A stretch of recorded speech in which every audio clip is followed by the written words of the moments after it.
নমস্কাৰ মই আজি আপোনালোকক 29 ছেপ্টেম্বৰ 2024 তাৰিখটোৰ বিষয়ে আপোনালোকক অকণমান জনাম আপোনালোকৰ ৰাশিফলৰ চমু বিৱৰণ আপোনালোকক দিম তাৰ লগতে আপোনালোকৰ যিসকলৰ এডিআৰ পৰীক্ষাৰ্থী আছে তেওঁলোকক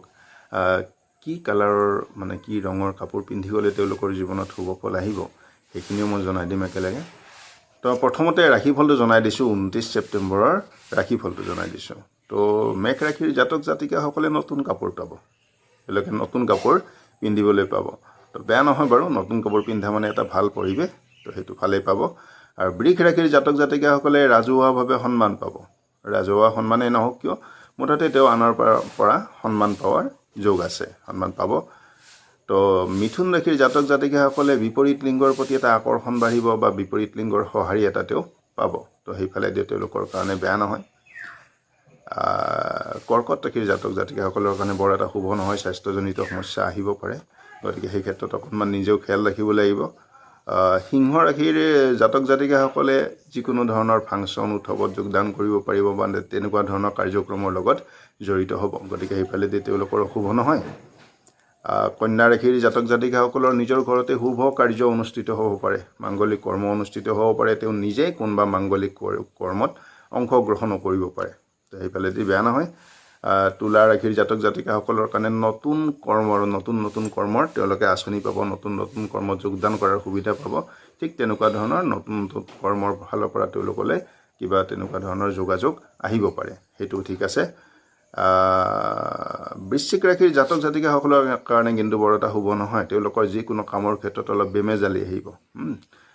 কিবা ব্লক আহিব বাধা আহিব ঠিক তেনেকুৱা ধৰণৰ বৃশ্চিক ৰাশিৰ জাতক জাতিকাসকলৰ কাৰণে দিনটো বৰ এটা শুভ নহয় ধনু ৰাশিৰ জাতক জাতিকাসকলে নিজকে এটা সংযমতাৰ ভিতৰত ৰাখিব নিজৰ কণ্ট্ৰলিং থাকিব তেওঁলোকৰ নিজৰ এবিলিটি থাকিব গতিকে সেইফালেদি ধনু ৰাশিৰ জাতক জাতিকাসকলৰ কাৰণে আমি বেয়া পোৱা নাই ভালেই পাইছোঁ মকৰ ৰাশিৰ জাতক জাতিকাসকলৰ ভক্তি বাঢ়িব শ্ৰদ্ধা বাঢ়িব ভগৱানৰ প্ৰতি আন্তৰিকতা এটা থাকিব তো নিজৰ শ্ৰদ্ধা যেতিয়া থাকিব ঈশ্বৰৰ প্ৰতি তেওঁলোকৰ নিশ্চয় শুভ ফল পাব গতিকে দিনটো তেওঁলোকৰ কাৰণে অশুভ বুলি আমি ক'ব নোৱাৰোঁ কুম্ভ ৰাশিৰ জাতক জাতিকাসকলৰ কাৰণে এটা নিজৰ ঘৰখনতে হওক বা আনতেই হওক কিয় তেওঁৰ এটা উৎসৱমুখী পৰিৱেশ এটাৰ আয়োজন হ'ব এটা উৎসৱৰ দৰে তেনেকুৱা এটা হ'ব গতিকে সেইফালে তেওঁলোকৰ ভাল হ'ব যেতিয়া মানুহৰ উৎসৱমুখৰ এটা স্থিতি কেতিয়া আহে যেতিয়া তেওঁলোকৰ ঘৰখনত তেওঁলোকৰ মনত এটা শান্তি আৰু সুখৰ পৰিস্থিতি থাকে তেতিয়াই আহে গতিকে দিনটো তেওঁলোকৰ কাৰণে আমি শুভ বুলি জনাইছোঁ তো মীন ৰাশিৰ জাতক জাতিকাসকলৰ কাৰণে কিন্তু কি হ'ব তেওঁলোকৰ পৰিশ্ৰম যথেষ্ট কৰিব লাগিব পৰিশ্ৰমমুখী হ'ব আৰু নিজে পৰিশ্ৰম কৰিব লাগিব পৰিশ্ৰম কেতিয়া কৰিব মানুহে যেতিয়া নিজৰ কৰ্মৰ প্ৰতি আগ্ৰহী হ'ব বা ঠিক তেনেকুৱা ক্ষেত্ৰত গতিকে সিদিনা তেওঁলোকে পৰিশ্ৰমটো অলপ বৃদ্ধি হ'ব গতিকে বৰ এটা শুভ ফল বুলি ক'ব নোৱাৰি তেওঁলোকে নিজৰ উন্নতিৰ কাৰণে পৰিশ্ৰম কৰিব লাগিব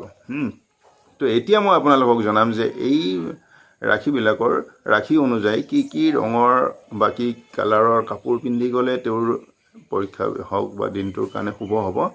29 ছেপ্টেম্বৰ 2024 দিনটোত কি কালাৰৰ কাপোৰ নিজৰ লগত ৰাখিলে তেওঁলোকৰ কাৰণে শুভ হ'ব মই সেইটো জনাইছোঁ তো মেঘ ৰাশিৰ জাতক জাতিকাসকলৰ কাৰণে ৰঙা বা মেৰুণ কালাৰটো অত্যন্ত শুভ হ'ব সিদিনাখন বৃষ ৰাশিৰ জাতক জাতিকাসকলৰ কাৰণে ক'লা বা নীলা আৰু মিথুন ৰাশিৰ জাতক জাতিকাসকলৰ কাৰণে গুলপীয়া কালাৰটো অত্যন্ত ভাল হ'ব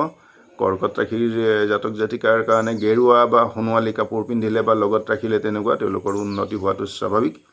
কৰ্কট ৰাশিৰ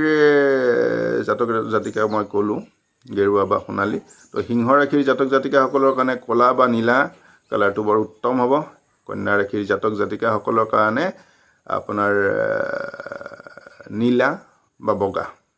এইটো বৰ ভাল হ'ব নতুবা ক্ৰীম কালাৰ তুলা ৰাশিৰ জাতক জাতিকাসকলৰ কাৰণে ৰঙা বা মেৰুণ কালাৰটো অত্যন্ত শুভ হ'ব সেইদিনাতে আপোনালোকে এইটো কালাৰ লগত ৰাখিব বৃশ্চিক ৰাশিৰ জাতক জাতিকাসকলৰ কাৰণে ৰূপালী কালাৰটো নতুবা বগা এই দুটা কালাৰ অত্যন্ত শুভ ধনু ৰাশিৰ জাতক জাতিকাসকলৰ কাৰণে ক'লা বা নীলা এই দুটা কালাৰে অত্যন্ত শুভ মকৰ ৰাশিৰ জাতক জাতিকাৰ কাৰণেও ক'লা বা নীলা ৰংটো বৰ শুভ হ'ব তেওঁলোকৰ কুম্ভ ৰাশিৰ জাতক জাতিকাসকলৰ কাৰণে গুলপীয়া ৰংটো বৰ শুভ হ'ব তেওঁলোকে গুলপীয়া ধৰণৰ কালাৰৰ কাপোৰ পিন্ধিব পাৰে বা লগত ৰাখিব পাৰে আৰু মীন ৰাশিৰ জাতক জাতিকাসকলৰ কাৰণে আমাৰ কেশৰ কালাৰটো নতুবা হালধীয়া কালাৰটো দুটা অত্যন্ত শুভ তেওঁলোকৰ লগত তেনেকুৱা ধৰণৰ কাপোৰ পিন্ধিব পাৰে নতুবা লগত ৰুমাল এখনো ৰাখিব পাৰে তো তেনেকুৱাকৈ ৰাখি লগত ৰাখি আগবাঢ়ি যাব পাৰিব, পৰীক্ষাটো যাব পাৰিব। আৰু যিসকলৰ পৰীক্ষা নাই তেওঁলোকে দিনটোৰ কাৰণে এইখিনি কালাৰৰ কাপোৰ পিন্ধিব পাৰিব। দিনটোৰ মই গোটেইখিনি ৰাশি ফল আৰু কালাৰটো জনাই দিছোঁ আপোনালোকক। আৰু যিসকল পৰীক্ষাৰ্থী আছে তেওঁলোকে পৰীক্ষাত যেতিয়া আগবাঢ়ি যাব, পৰীক্ষালৈ যাব, যোৱাৰ সময়ত নিজৰ ঘৰৰ বাউণ্ডাৰীটোৰ ভিতৰত থাকি এটা উশাহ ল'ব। উশাহ লওঁতে এটা শব্দ উচ্চাৰণ কৰিব, বম, BAM, বম,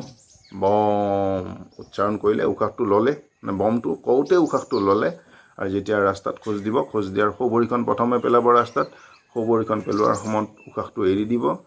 উশাহটো এৰি দি ধুনীয়াকৈ এটা স্বাভাৱিক উশাহ ল'ব। ওম শ্ৰী শ্ৰী কুণ্ডকেশ্বৰ মহাদেৱায় নমঃ এই মন্ত্ৰটো পাঠ কৰিব। ভক্তি সহকাৰে পৰীক্ষালৈ